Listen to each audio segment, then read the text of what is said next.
too many instances of teams that are, excellent for a long time. The Patriots, the grind of playing extra playoff, they were excellent for 2 decades. So, no, and also, they've won 2 now.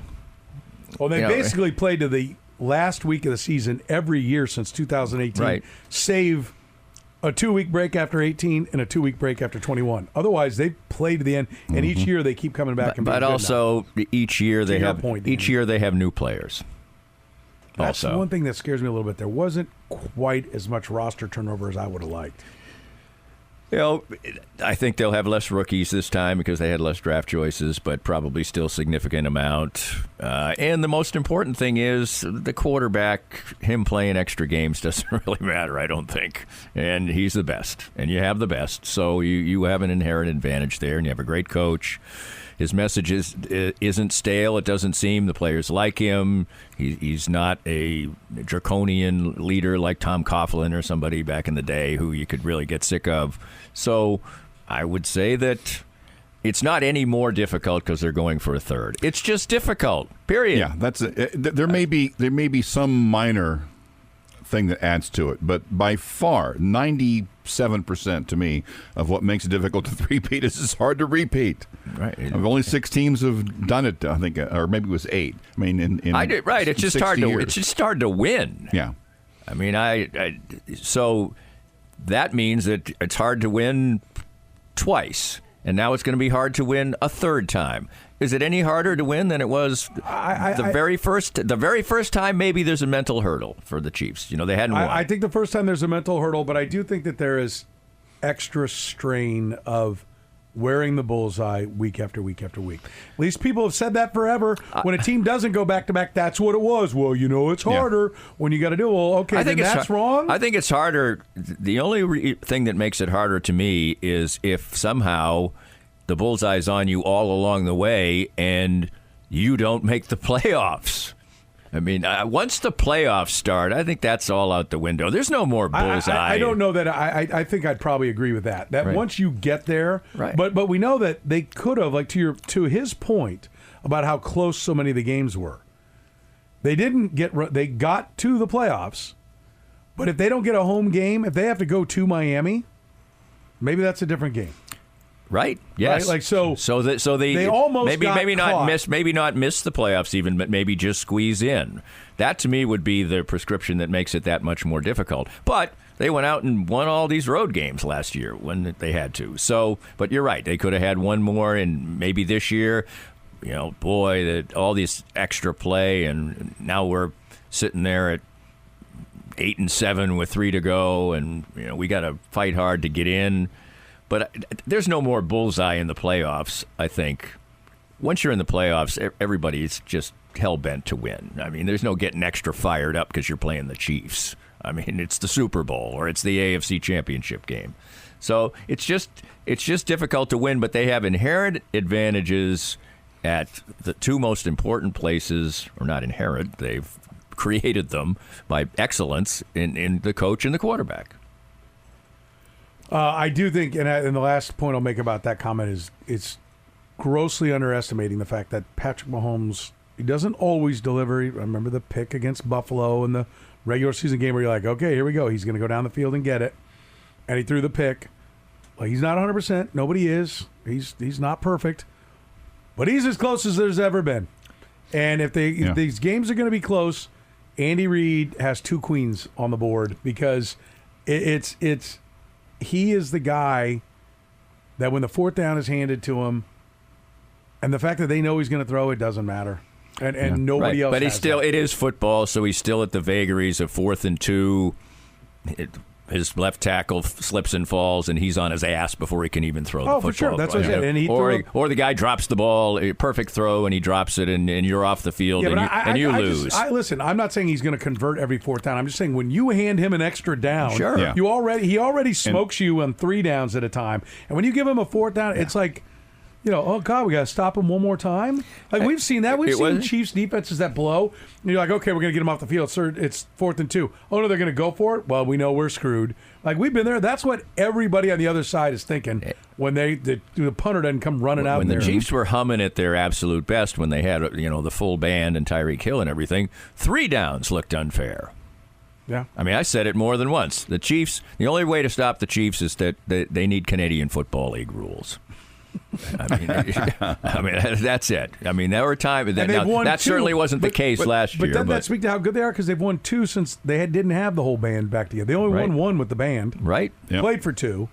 But they've gone to as many as they went to with Tyreek Hill, and they've won 1 more. And in both of them, it was Mahomes operating at ridiculous efficiency in a moment, a setting where you knew he would. Last year, he does it twice. But whatever his game was to that point, inside of a minute, down 3, regulation, everyone knew he was going to lead him to a score, and he damn near led him to the winning touchdown. And when I got the ball after the field goal, everyone knew they were going to score at least something. And they just needed the opportunity, and given the opportunity, he seems to be able to do it. Guy can miss the kick. Yeah, they had a kick missed against them. Guy makes the kick. Well, and I think we talk Hall of Famers. Harrison Butker's name has to be brought up because he is like Justin Tucker now. He absolutely nails from anywhere on the field at any time on the field. Yeah, I mean he's incredible at what he does. But everybody has you could slip. No, they do. You're right. So that's why it's hard. But do the Chiefs deserve? Yes, the Chiefs are better than last year. I think it's pretty simple to say that they won last year, so they're the favorite.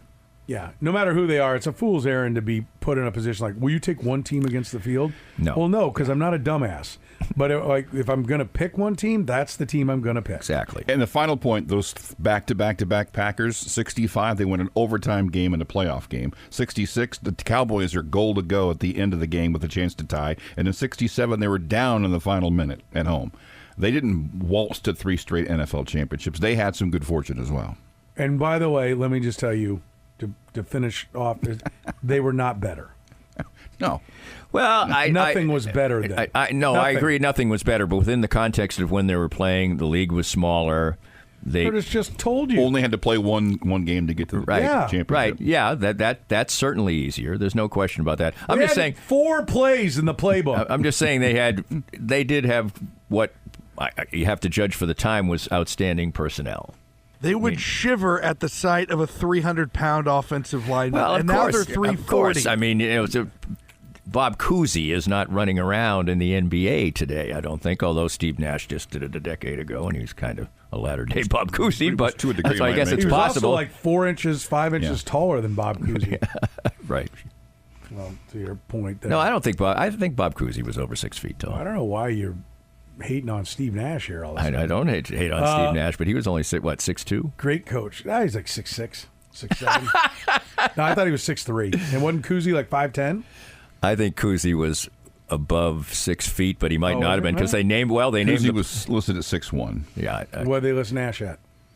Let me see here. Which is weird because wasn't the under 6'3" wasn't the under 6 foot MVP in college named the Bob Cousy Award? Remember when they had the thing for the under 6 foot tall player? Yeah. I thought it was the Cousy Award. Yeah. That's funny. Not under 6 feet. Let's take a break. More with Danny Klingscale. He's brought to you by our friends at Easton Roofing. EastonRoofing.com for my friend. If you want to find the phone number, you can find it right there at EastonRoofing.com or just call 913-257-5426. They handle commercial and residential roofing. We had some more limbs down. I guess the wind kind of blew around on Wednesday night. Like I said, my mom's next door neighbor had a huge limb fall. Let Easton Roofing come out and check the security of your roof. They're happy to give you a free inspection and a free estimate. Find them online at EastonRoofing.com. More of Danny's Reasonably Irreverent podcast after this. Did you experience hail damage last year and never got the work done? Most insurance companies only give you a year to get the roof fixed. And if you don't get it done, you could possibly not be compensated in full for the replacement of your roof. If you've been procrastinating getting that damaged roof taken care of, give us a call at 913-257-5426. And we'll send out an expert to help you through the process. We're never pushy, we're just here to help. Easton Roofing. Integrity matters.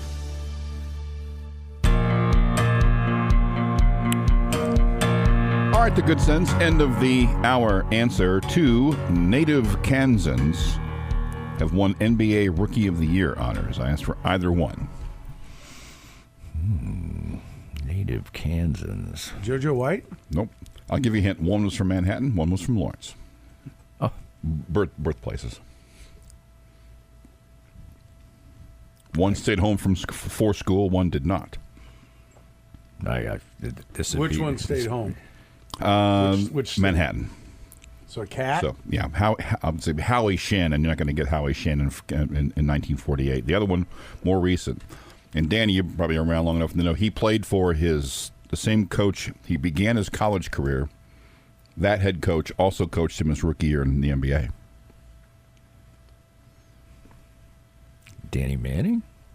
No, Manning never won Rookie of the Year. He was born in North Carolina. Mississippi. He went to high school. And Danny was born in Mississippi? Mm-hmm. Oh, that's news to me. He's from Yeah. North Carolina is where he came from I before think so. KU. Well, Yeah. for his 1 year You're at Lawrence High Lawrence School. High. Right. Yeah, that's true. I'm not. It's not registered. AA. Oh, for God's sake, get on with it, man. Alvin Adams. Oh, Lawrence High went to Oklahoma, where as a sophomore, his first year, he played for John McLeod. Then McLeod left to go to Phoenix. He closed out his career at Oklahoma. Then I have no recollection of the fact that he went. I didn't. He was from Lawrence. I didn't either. But he went to Phoenix and He was a fine high draft pick. He was a classy player. Where he played for John Stylish. He was a stylish Styling, big profiling? man. Stylish big man. Okay. Good to know. Finessey. He's 70 today. Finessey? Yeah. Okay. Yeah. You don't remember Alvin Adams? Smooth moves. Not really, no. Yeah.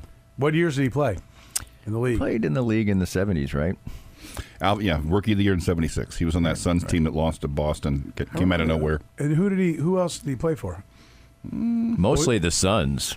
I think he played for the Suns through most of his career, I think, right? I'll check it out. Yeah, but no, I don't have any working knowledge of Alvin Alvan. Yes. Alvan. That I would get right. Royals, second half, your expectation is what, Dan? My expectation is that the Royals will hang in there, but will slowly drift to where we're mathematically crossing our fingers, in that thing where it's just you're just so happy that games behind is such a sort of semi-deceiving statistic when the other team's 15 games over 500 and you're 2, but you're only 6 games out, So I think they'll play about 500 baseball. They've been an under 500 team for quite a while. I think they might make an improvement or two. They've got some guys who are showing signs of having improved, like Hunter Renfroe, or potentially could improve. Now MJ Melendez, who had shown signs, now is on the IL. I don't know how bad that's going to be.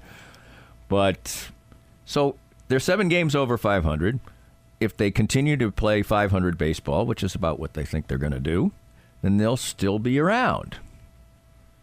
Because 7 games over is going to be viable, at least to be 4 games out of the wild card, or you don't think the Twins, Mariners, Astros, all 3 of those will run and hide? No, because running and hiding, as I said, if the Royals are 7 games over 500 and another team is 17 games over 500, you're only 5 games out.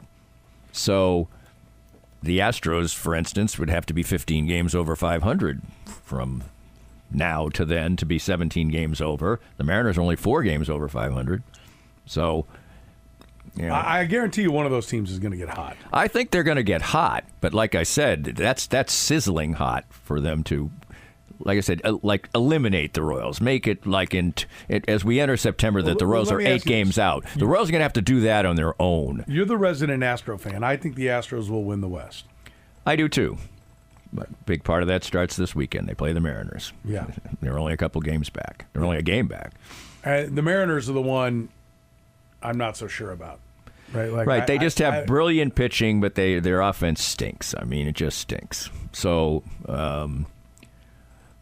The Twins, I think, are solid, and I think they can even play better. But we're talking about the Royals flagging down this second, the last wild card, the third wild card. So I think that's they can do that. I think they can play 500 ball, and if they're at 500 all through this period, all through rest of July and August, then they're 7 games over 500 or so, and that's going to be good enough to be in it. They've got a great stretch